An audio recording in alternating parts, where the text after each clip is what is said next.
Dubai sharing accommodation സംവിധാനം വീണ്ടും കടുപ്പിക്കുന്നു. ഇതോടെ ഒന്നിലധികം കുടുംബങ്ങൾ ചേർന്നോ ബാച്ചിലർമാർ ചേർന്നോ ഒരു ഫ്ളാറ്റിൽ താമസിക്കുന്നതിന് ഇനി അനുമതി നിർബന്ധമാണ്. താമസിക്കുന്ന എല്ലാവരുടെയും പൂർണ്ണമായ വിവരങ്ങൾ ഗവൺമെന്റിന് ഫയൽ ചെയ്യുന്നതിന് വേണ്ടിയാണിത്. അതേസമയം നിലവിൽ ഇത്തരത്തിൽ താമസിക്കുന്നവർക്ക് താമസ നിയമ വിധേയമാക്കാൻ 1 വർഷത്തെ സാവകാശം അനുവദിക്കും. ദുബായ് ബ്യൂറോയുടെ റിപ്പോർട്ട്.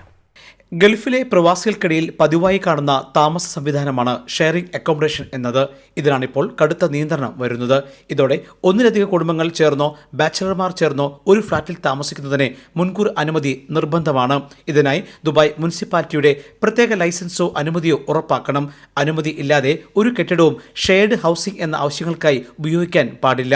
ഒരു ഫ്ളാറ്റിലോ വില്ലയിലോ താമസിക്കുന്ന എല്ലാവരുടെയും പൂർണ്ണ വിവരങ്ങൾ ദുബായ് ലാൻഡ് ഡിപ്പാർട്ട്മെന്റ് സിസ്റ്റത്തിൽ കൃത്യമായി രേഖപ്പെടുത്താൻ വേണ്ടിയാണ് ഇത്.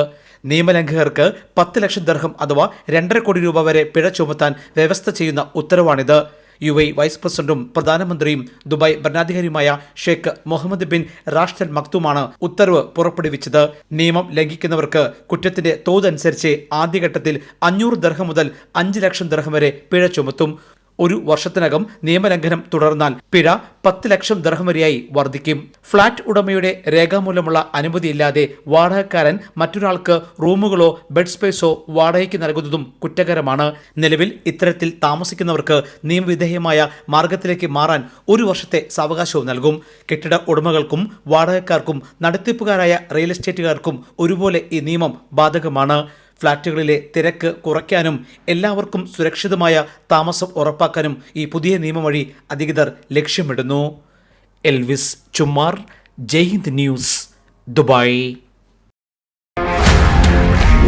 One anchor every week, 20 years, 1,000 episodes on one TV channel. Middle East this week, an Elvis Chummar TV show.